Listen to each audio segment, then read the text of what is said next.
Salam,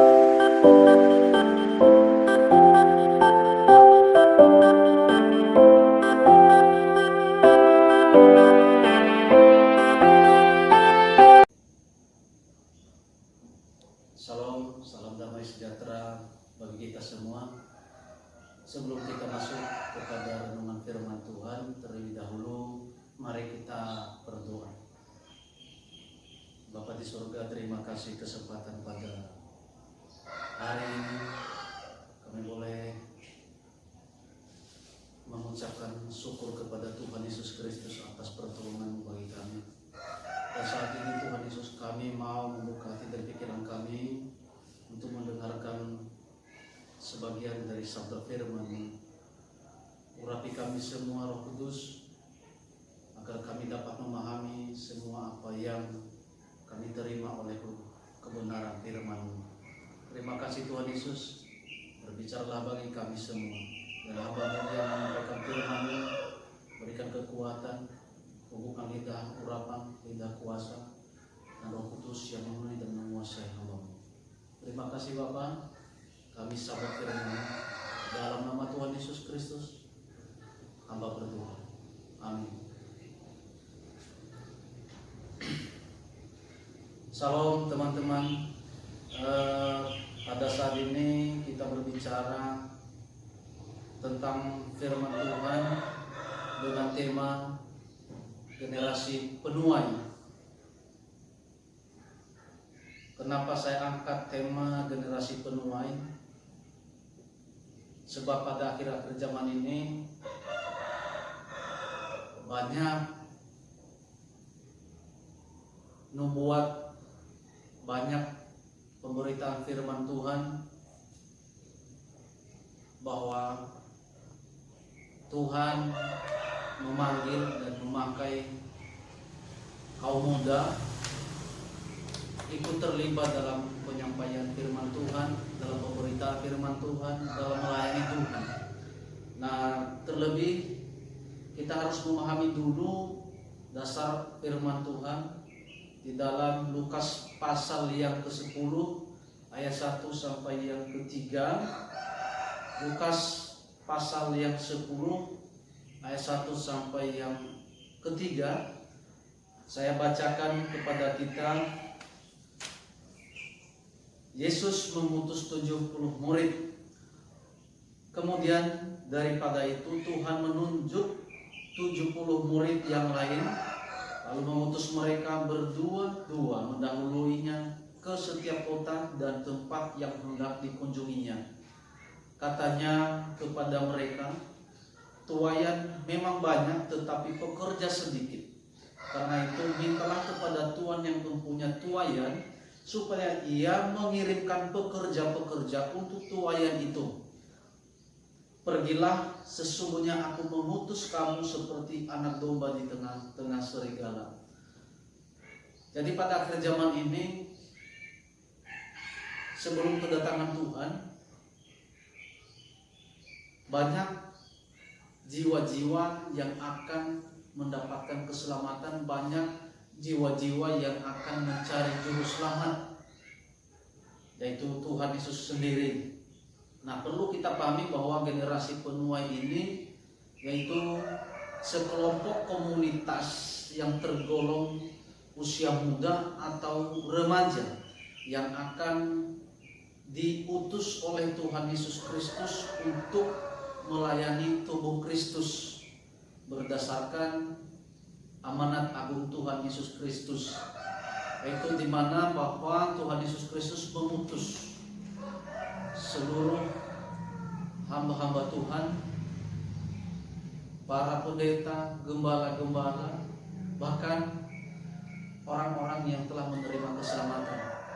Dan terkhusus kepada kaum muda pada saat ini, bahwa dipakai oleh Tuhan untuk diutus bekerja di ladang Tuhan. Nah, siapakah para generasi penuai ini? Kita harus garis bawahi bahwa generasi penuai ini dalam konteksnya itu bahwa orang-orang yang akan bekerja di ladang Tuhan dalam dunia pelayanan di dalam komunitas gereja.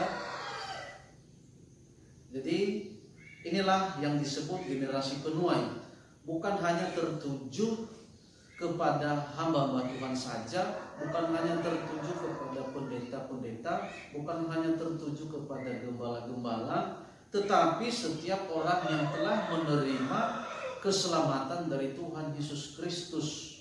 Dapat kita baca di dalam Galatia pasal 5 ayat 13.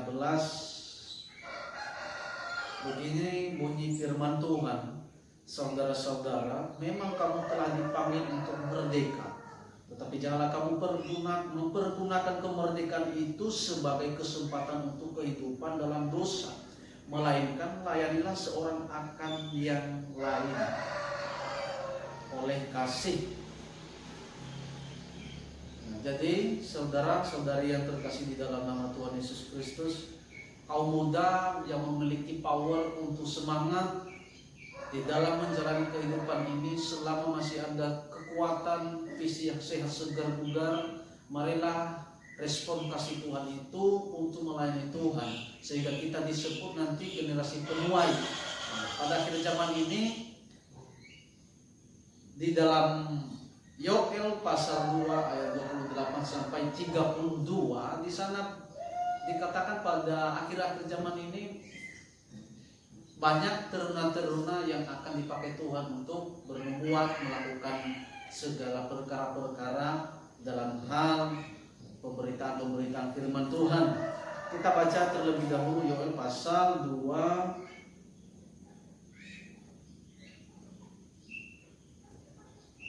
Yoel pasal 2 ayat 28 sampai 32. Hari Tuhan, kemudian pada hari itu akan terjadi bahwa aku akan mencurahkan rohku ke atas semua manusia, maka anak-anakmu laki-laki dan perempuan akan bernubuat, orang-orangmu yang tua akan mendapat mimpi, teruna-terunamu akan mendapat penglihatan-penglihatan. Juga ke atas hamba-hambamu laki-laki dan perempuan akan kucurahkan rohku pada hari-hari itu. Aku akan mengadakan mujizat-mujizat di langit dan di bumi, darah dan api dan gumpalan-gumpalan asap.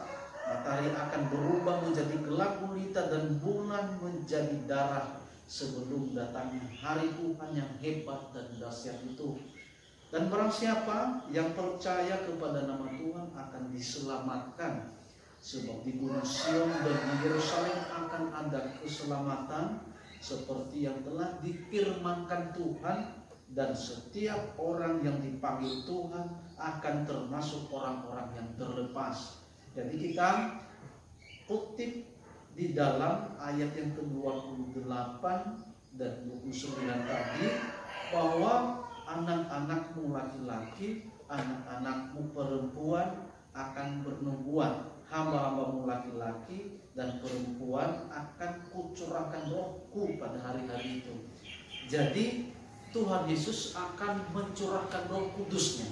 Mencurahkan roh kudusnya kepada siapa? Kepada kita yang telah menerima keselamatan, kepada kita semua kaum muda yang sungguh-sungguh mencari Tuhan, yang sungguh-sungguh berdoa kepada Tuhan. Nah, minggu-minggu yang lalu hambanya Pak Samuel telah menyampaikan firman Tuhan untuk menegakkan iman atau memotivasi adik-adik kami semuanya untuk tetap bergumul, untuk berdoa yang tiada berhentinya. Nah, kenapa orang yang berdoa selalu dituntun oleh Roh Kudus? Karena mereka memiliki komunitas atau komunikasi hubungan intim kepada Tuhan. Nah, saya percaya pada hari ini bahwa kaum muda diberkati Tuhan, ditolong oleh Tuhan Yesus Kristus, dan dilimpahkan curahan Roh Kudusnya bagi kita semua. Nah, orang yang telah dicurahkan oleh Roh Kudus, dibekali oleh Roh Kudus, maka orang tersebut akan dipakai oleh Tuhan, akan dikaruniakan karunia-karunia yang baru, karunia-karunia Roh Kudus, guna untuk memperlengkapi tubuh Kristus pada akhir zaman ini. Nah, kita harus garis bawahi bahwa generasi penuai itu adalah orang-orang yang cenderung hatinya melekat kepada Tuhan dan selalu memiliki kehausan untuk merenungkan firman Tuhan, untuk berdoa dan memuji menyembah Tuhan. Saya percaya di tengah-tengah kita kaum muda selalu rindu ingin menyanjung Tuhan, bertemu dengan Tuhan lewat pribadi-pribadi di dalam doa. Nah, jadi pada akhir zaman ini sudah diambang pintu kedatangan Tuhan Yesus Kristus. Nah, ini dari akhir zaman. Nah, akhir dari akhir zaman. Jadi generasi penuai di situ adalah adik-adik kami sekalian, kita semua yang akan dipanggil oleh Tuhan, dipakai oleh Tuhan untuk terjun di dunia pelayanan. Jadi jika ada sebelum-sebelumnya yang belum terlibat dalam dunia pelayanan, mari saya memotivasi adik-adik semua untuk ikut terjun dalam pelayanan supaya pemakaian Tuhan lebih dahsyat dan mujizatnya nyata bagi kita semua. Nah, pada hari-hari terakhir, nah ini tadi kembali di dalam Yoel pasal 2 ayat 28. Nah, ini pada hari-hari terakhir yang dimaksud adalah pada akhir zaman ini Tuhan mencurahkan Roh Kudus-Nya. Memang dulu di dalam Kisah Para Rasul diceritakan di sana bahwa Tuhan mencurahkan Roh Kudus-Nya. Lebih lagi di akhir zaman ini Tuhan lebih lagi mencurahkan Roh Kudus-Nya bagi kita semua yang akan sungguh-sungguh mencari Tuhan, mencari Dia di dalam roh dan kebenaran lewat pemahaman, lewat kegiatan kita untuk belajar, menyelidiki, membaca, merenungkan firman Tuhan. Nah, anak-anakmu laki-laki, anak-anakmu perempuan, hamba-hambamu laki-laki akan bernubuat, dan orang-orangmu yang tua atau yang sudah tergolong usia dewasa, orang tua kita pada saat-saat akhir zaman ini akan banyak mendapat mimpi di dalam hal proses kronologi kedatangan Tuhan. Jadi kita di sana disebut orang-orang yang bijaksana, di mana kita dapat memahami bagaimana situasi akhir zaman ini mempersiapkan diri atas kedatangan Tuhan. Oleh sebab itu kita harus ambil bagian untuk terjun di dunia pelayanan, mengajak adik-adik kami semua untuk melayani Tuhan di dalam komunitas ibadah, komunitas pelayanan, di dalam sebuah gereja, terkhusus di gereja kita masing-masing. Nah, oleh sebab itu komunitas ini banyak sekali dipakai oleh Tuhan dalam menunjang terbangunnya tubuh Kristus yang esa dan am. Nah, jadi jelas bahwa kita dipakai oleh Tuhan. Bukti bahwa generasi penuai dipakai oleh Tuhan untuk melayaninya, yaitu tadi di dalam Yoel pasal 2 ayat 28 sampai 29 dan seterusnya, dan Kisah Para Rasul ayat yang pasal yang kedua, Kisah Para Rasul pasal yang kedua ayat 17 sampai yang ke-21 akan terjadi pada hari-hari terakhir. Demikian firman Allah, bahwa aku akan mencurahkan rohku ke atas semua manusia, maka anak-anakmu laki-laki dan perempuan akan bernubuat, dan teruna-terunamu akan mendapat penglihatan-penglihatan, dan orang-orangmu yang tua akan mendapat mimpi. Juga ke atas hamba-hambaku laki-laki dan perempuan akan kucurahkan rohku pada hari-hari itu, dan mereka akan bernubuat. Jadi jelas sekali di sana bahwa bukti bahwa generasi penuai dipanggil oleh Tuhan, dipakai oleh Tuhan dalam melayaninya.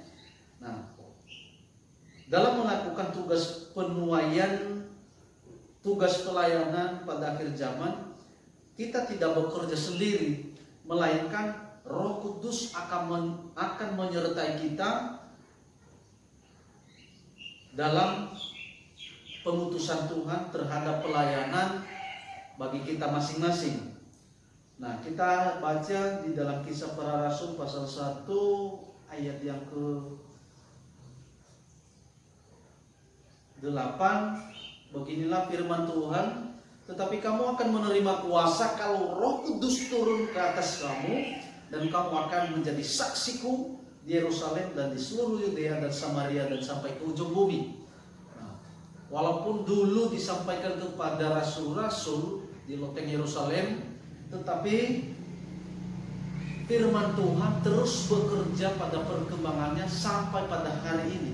Sehingga yang menjadi saksi pada saat ini, yang menjadi generasi penerus yang menyampaikan firman Tuhan, yang diutus oleh Tuhan adalah kita semua pada akhir zaman ini, ya, yaitu menjadi saksi Tuhan di daerah Yerusalem, seluruh Yudea, Samaria sampai ke ujung bumi.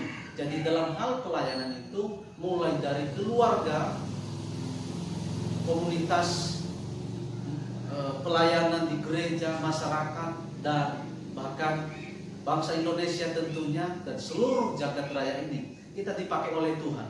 Jadi jangan lalaikan karunia-karunia yang ada kepada adik-adik semua, kepada saudari-saudariku, saudara-saudaraku semuanya, sebab dalam hal pemakaian oleh Tuhan, Tuhan tidak pernah memandang umur, tidak pernah melihat siapakah kita, tidak pernah melihat masa lalu kita, tetapi Tuhan melihat masa depan kaum muda yang akan lebih cerah dalam dunia pelayanan.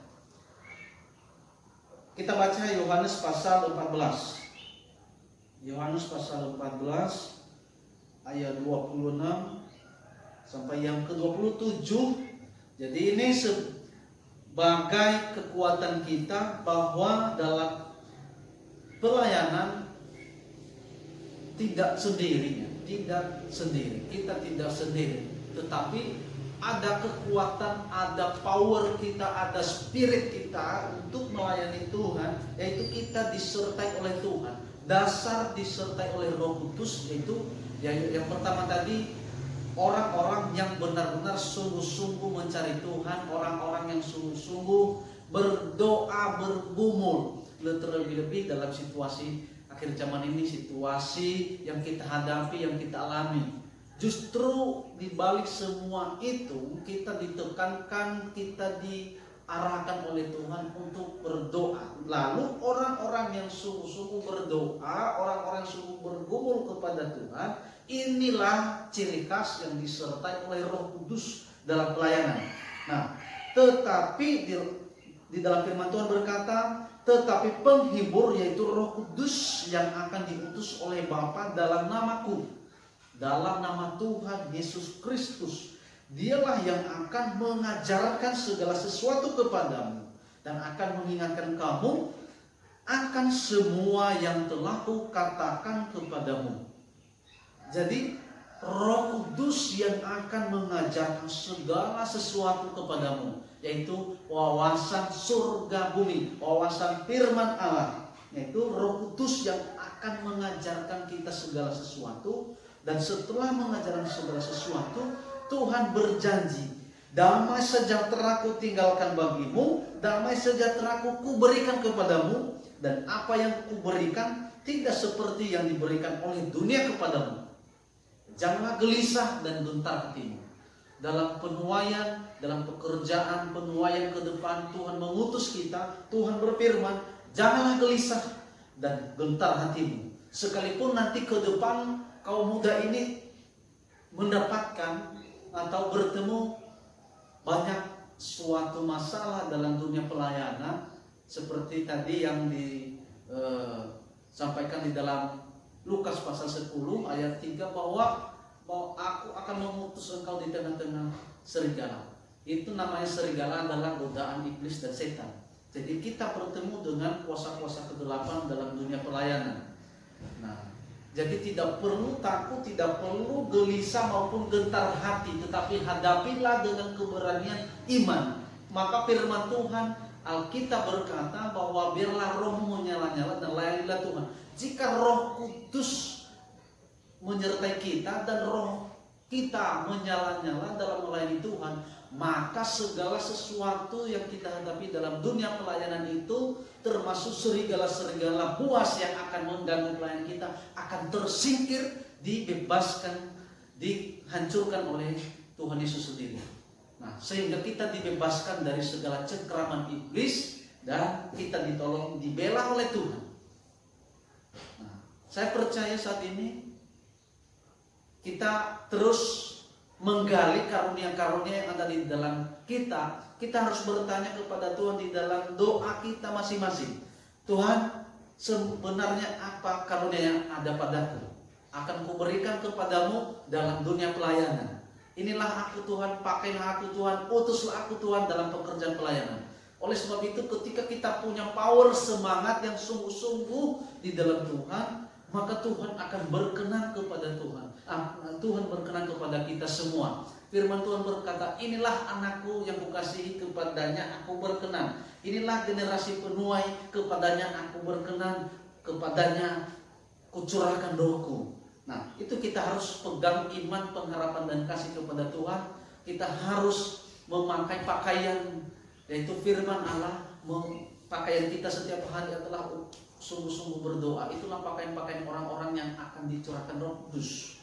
Nah, orang yang disertai oleh Roh Kudus dan sungguh-sungguh tekun berdoa akan memperoleh karunia-karunia Roh Kudus. Mari kita baca dulu 1 Korintus. 1 Korintus pasal yang ke-12 ayat 4 sampai yang ke-8. 1 Korintus pasal 12 ayat 4 sampai yang ke-8. Firman Tuhan berkata, ada rupa-rupa karunia, tetapi satu roh. Dan ada rupa-rupa pelayanan, tetapi satu Tuhan. Dan ada berbagai-bagai perbuatan ajaib, tetapi Allah adalah satu yang mengerjakan semuanya dalam semua orang. Tetapi kepada tiap-tiap orang dikaruniakan penyataan roh untuk kepentingan bersama.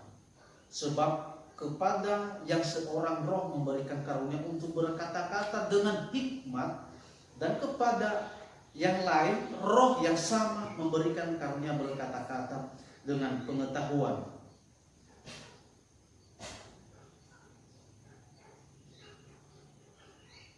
Satu Korintus pasal 14 ayat 12. Kita baca lagi 1 Korintus pasal 14 ayat 12. Nah, sebelumnya kita baca dulu yang ayat, mulai dari ayat 1 dulu.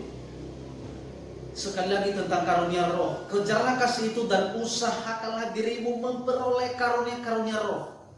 Kejarlah kasih itu dan usahakanlah dirimu memperoleh karunia-karunia roh, terutama karunia untuk bernubuat. Kenapa ditekankan untuk karunia bernubuat? Sebab orang-orang yang beroleh nubuat ke depan akan mendapat petunjuk Tuhan bagaimana cara untuk bekerja dalam membangun jemaat, membangun jiwa-jiwa orang-orang yang akan mendapat keselamatan, yang akan dibawa masuk di dalam rumah Tuhan.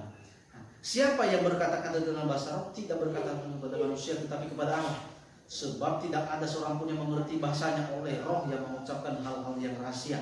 Tetapi siapa yang bernubuat, yang berkata-kata kepada manusia, yang membangun, menasihati dan menghibur. Siapa yang berkata-kata dengan bahasa roh, yang membangun dirinya sendiri. Tetapi siapa yang bernubuat, yang membangun jemaat. Nah, ini banyak pekerjaan-pekerjaan Roh Kudus, tetapi di dalam semuanya itu satu yang mengerjakannya, yaitu Roh Kudus dan Tuhan yang sama, yaitu Tuhan Yesus sendiri. Nah, bisa nanti diteruskan dibaca di ayat-ayat seterusnya, tetapi kita baca dulu ayat yang ke-12. Demikian pula dengan kamu memang berusaha untuk memperoleh karunia-karunia roh, tetapi lebih daripada itu hendaklah kamu berusaha mempergunakannya untuk membangun jemaat. Nah, jadi tujuannya dalam hal ini yaitu membangun jemaat. Jemaat yang mana? Jemaat tubuh Kristus. Nah, terlebih lagi itu diri sendiri. Kita adalah bait suci Allah, bait roh sucinya. Jadi kita bangun diri sendiri. Di dalam Alkitab berkata bahwa kita harus membangun diri sendiri di dalam iman yang paling suci. Nah, mulai dari diri sendiri, kita bangun diri sendiri oleh Roh Kudus melalui doa pergumulan kita, renungan firman Tuhan, dan selanjutnya kita harus meminta kepada Bapa di surga supaya kita ditambah-tambahkan karunia-karunia dalam pekerjaan pelayanan. Nah, sehingga kita dapat mempergunakan karunia-karunia Roh Kudus untuk membangun jemaat tubuh Kristus. Inilah tujuan generasi penuai pada zaman ini, yaitu untuk membawa orang-orang yang akan diselamatkan dan melayani orang-orang yang akan mendapat karunia Roh Kudus. Orang-orang yang telah diselamatkan, yaitu yang baru diselamatkan, yang baru dimenangkan, sehingga mereka dibawa masuk. Dan siapa yang membawa mereka masuk adalah kita, generasi penuai. Dan tujuannya itu untuk membangun tubuh Kristus lebih kokoh, lebih aman. Nah, tugas kita sebelum Tuhan datang yaitu membangun tubuh Kristus yang esa dan am. Nah, sehingga setelah itu terbentuk semua, maka Tuhan Yesus Kristus datang. Nah, jadi inilah struktur yang harus kita pahami dalam hal pengutusan oleh Tuhan.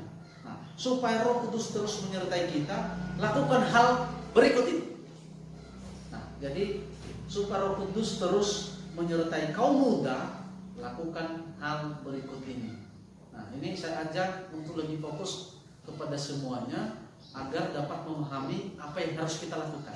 Yang pertama, ikuti teladan Tuhan Yesus Kristus sendiri.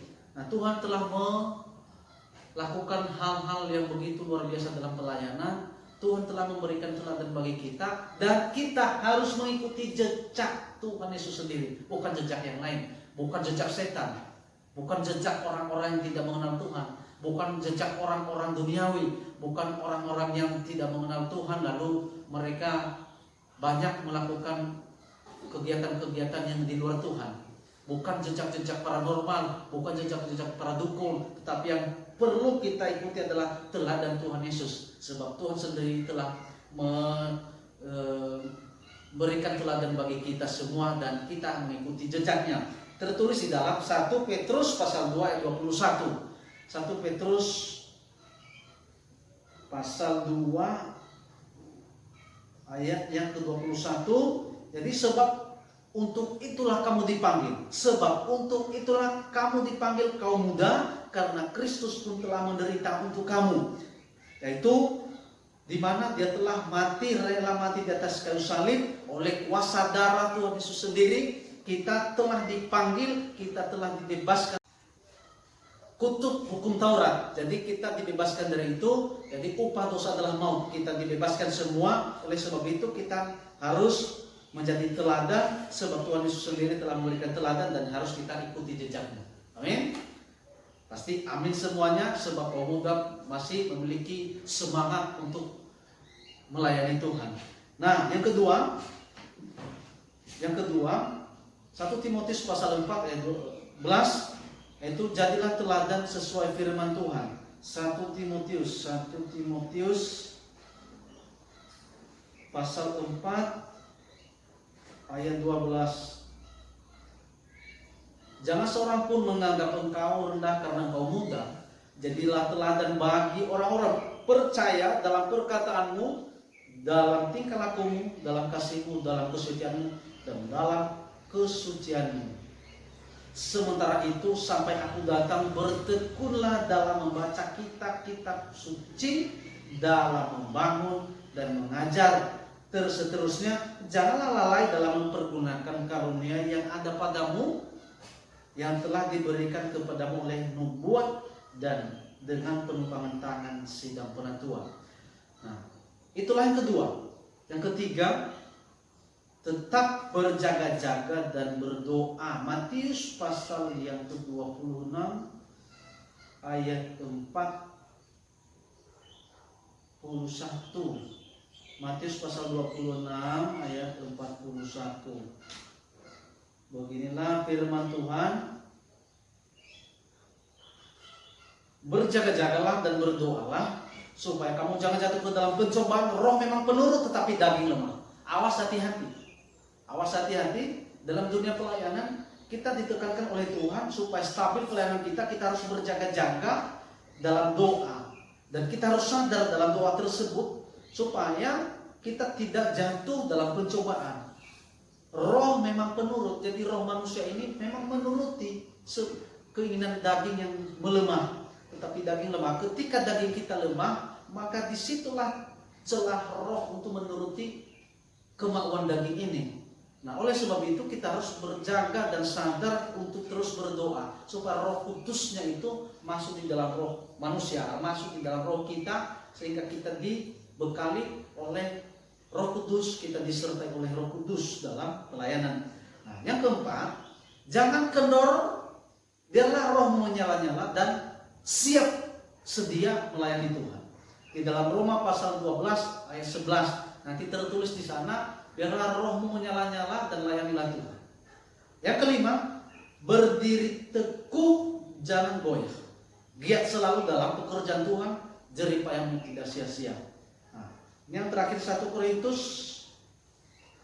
Korintus pasal yang ke-15 ayat 58. Nah, karena itu saudara-saudaraku yang kekasih, berdirilah teguh, jangan goyah, dan giatlah selalu dalam pekerjaan Tuhan. Sebab kamu tahu bahwa dalam persekutuan dengan Tuhan, jerih payahmu tidak sia-sia. Amin. Nah, kaum muda yang diberkati oleh Tuhan, supaya Roh Kudus terus menyertai kita, jadi tetap berdiri teguh, jangan goyah, sekalipun banyak masalah, sekalipun banyak tantangan yang dihadapi, tetap jangan goyah. Dan milikilah semangat yang tinggi, selalu giat dalam pekerjaan Tuhan. Dimanapun, di ruang keluarga, di komunitas sekolah, dan dimanapun kita berada, di tengah-tengah masyarakat, bangsa dan negara kita Indonesia ini, tetap giat dalam pekerjaan Tuhan, layani seorang akan yang lain, berdoa bagi yang lemah, ingatkan mereka bagi yang mereka yang jauh daripada Tuhan, dan terus bergumul dan minta Roh Kudus untuk memimpin, membimbing, dan menguasai kita semuanya. Nah, sehingga di dalam akhir ayat ini, ketika kita terus di dalam Tuhan, maka jerih payahmu tidak sia-sia. Kenapa dikatakan jerih payahmu tidak sia-sia? Bahwa orang-orang yang sungguh-sungguh melayani Tuhan akan tersedia mahkota kehidupan, yaitu keselamatan hidup yang kekal. Libatkanlah Tuhan di dalam kehidupan saudara, libatkanlah Tuhan di dalam kehidupan saudari semuanya. Roh Kudus terus menyertai, maka Tuhan menolong kita dan memberkati kaum generasi muda yang dipakai Tuhan pada akhir zaman. Jadi sekali lagi, generasi penuai akan dipakai Tuhan pada akhir zaman ini untuk membangun tubuh Kristus yang esa dan am. Demikian firman Tuhan. Semoga pemberitaan firman Allah pada hari ini menjadi bekal bagi kita mulai hari ini sampai Maranatha. Mari kita berdoa. Terima kasih Bapa di surga, terima kasih Tuhan Yesus Kristus atas pemberitaan firman Tuhan ini. Hamba-Mu berhenti berbicara, dan terus Roh Kudus bekerja bagi kami semua, terkhusus kepada adik-adik kami kaum muda. Berkati mereka, jamalah mereka, lawat mereka. Jika mereka di dalam kelemahan iman saat ini, kuatkan mereka dan berikan kelegaan bagi mereka. Setiap masalah yang mereka hadapi, mampukan mereka untuk melewatinya. Jika mereka dalam kelemahan iman, kuatkan, bangkitkan semangat mereka saat ini. Dan hamba memohon kepadamu Tuhan Yesus, utuslah Roh Kudus untuk menyertai semuanya, dan ciptakan rajut alim perlindungan-Mu, supaya kami mendapat kota benteng dari Tuhan Yesus sendiri. Terima kasih Bapa di surga pada saat ini atas pemberitaan firman-Mu. Seterusnya Tuhan, hamba serahkan kaum muda ini, hamba serahkan kami semua di dalam tangan Tuhan Yesus Kristus. Dan biarlah kami terima firman Allah ini dengan hati yang gembira, yang sungguh-sungguh giat dalam pekerjaan Tuhan. Kami terima berkat dari Tuhan Yesus sendiri. Angkat kedua tanganmu dan terimalah berkat Tuhan. Damai sejahtera dari Allah Bapa, Putra dan Roh Kudus menyertai kita semuanya, memberkati kita semuanya. Diberkatilah studimu, diberkatilah pekerjaanmu, diberkatilah masa mudamu, diberkatilah masa depanmu. Biarlah sinar terang cahaya kemuliaan Tuhan melingkupi kita semuanya dan menyertai kita semuanya. Berkat-berkat dari Allah Bapa, Putra dan Roh Kudus, berkat-berkat dari tunas Daud melimpah bagi kita semua. Berkat-berkat dari Samudera Raya memenuhi dan menguasai kita semua masuk di dalam perbendaharaan rumah Allah. Di dalam nama Tuhan Yesus Kristus, hamba berdoa dan mengucap syukur. Haleluya. Amin. Salam. Tuhan Yesus memberkati. Amin.